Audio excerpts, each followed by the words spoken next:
Hi, this is David Simon. I'm currently using the Cleverpoint system. As you can see here, the Cleverpoint system actually has got a little mask which has got dry electrodes in here which can actually pick up on my EEG, electroencephalograph, which effectively means it can pick up on my brainwaves. So what I'm doing at the moment is I'm taking part in a series of games and exercises.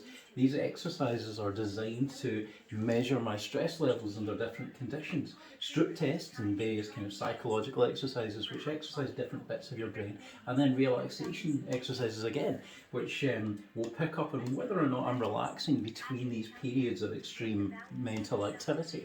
What we're going to do then is I'm going to do a before and after test, because this system actually also comes with a relaxation system which trains you how to breathe and meditate and then picks up on whether you're doing it right or not. So once we've actually tested this prior to me using the relaxation system, we're going to see what my normal brain patterns are like, and then afterwards we're going to see how they're improved, hopefully. Okay, I'm going to get on with it now. So I've just spent 15 minutes doing this set of exercises, as I mentioned, and it's actually generated a report for me. What's really cool about this is it does that automatically, and it's a written report.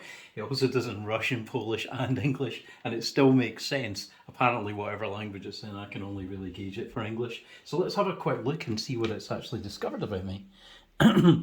So there's my name, there's my test. I'll just go down here, and then it shows the kind of levels and interpretations and so forth. But here's the main one here.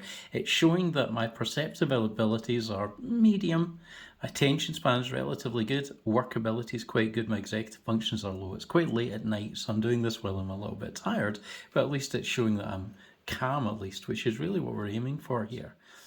My visual scanning is apparently quite good, but my useful visual field is terrible. It always ever has been. I can never find things on a shelf at a supermarket. My visual motor high and coordinations is alright, but I'm not a gamer. So that's relatively good. Divided attention switching, relatively high. So as you can see, and my cognitive flexibility isn't so good though. Interesting. And my energy expenditure level would indicate that I'm basically using a lot of energy in order to do this. So that would indicate that I would probably burn out potentially quite quickly. But my efficiency of cognitive control is not bad. So let's see if I can improve this by going through some of the other exercises, because this is just the one that tests me. But I'm going to go through some of the relaxation exercises and some of the breathing exercises which also come with this system, and then we're going to do this test again. We're going to see whether things have improved or whether I've just got too tired to be able to keep it going. Well, that's me finished. I've got my electrodes and everything sitting next to me. So what I've done is I've gone through the guided breathing exercises, which are actually very similar to the Chinese pot belly breathing technique, which is used a lot in meditation, I believe. And it guides you how to do that and shows you how you're controlling your mental actions as you're doing it. Now, the strange thing is that when I went back in and started doing the strip test, this is the original test, right, that I showed you earlier. There we are. If we compare that to the test that I just did, having done the breathing exercise, totally different. So as we can see, my executive functions have increased. There's the old one. There's the new one.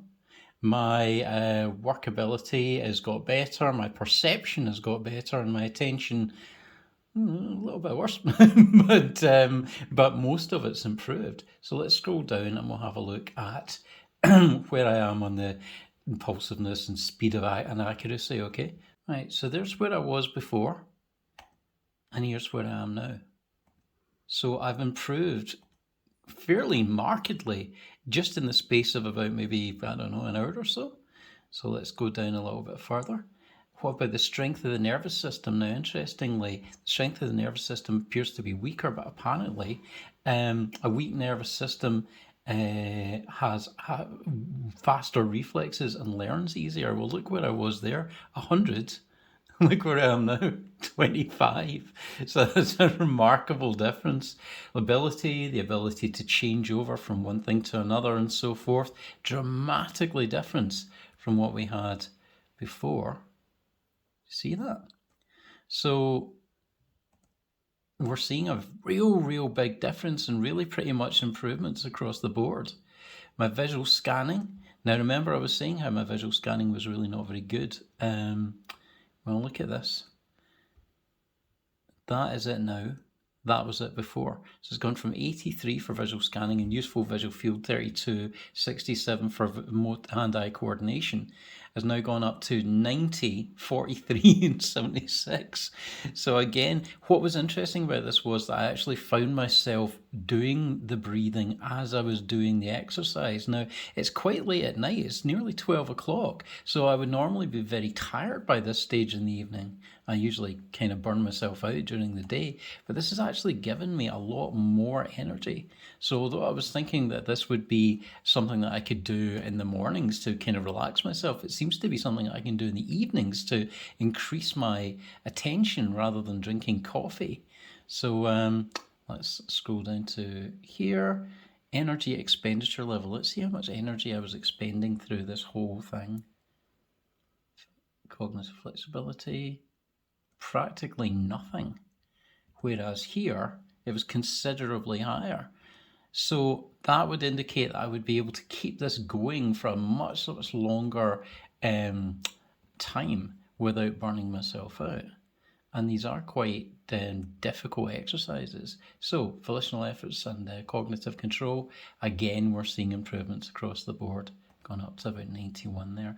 So all I can say is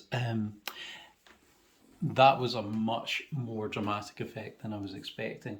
And this is something which you're supposed to do pretty much every day. You do your breathing exercises maybe in the morning, maybe in the evening. You wouldn't have to test yourself every day as I did. You maybe test yourself at the start of the week, the end of the week, or maybe periods in between.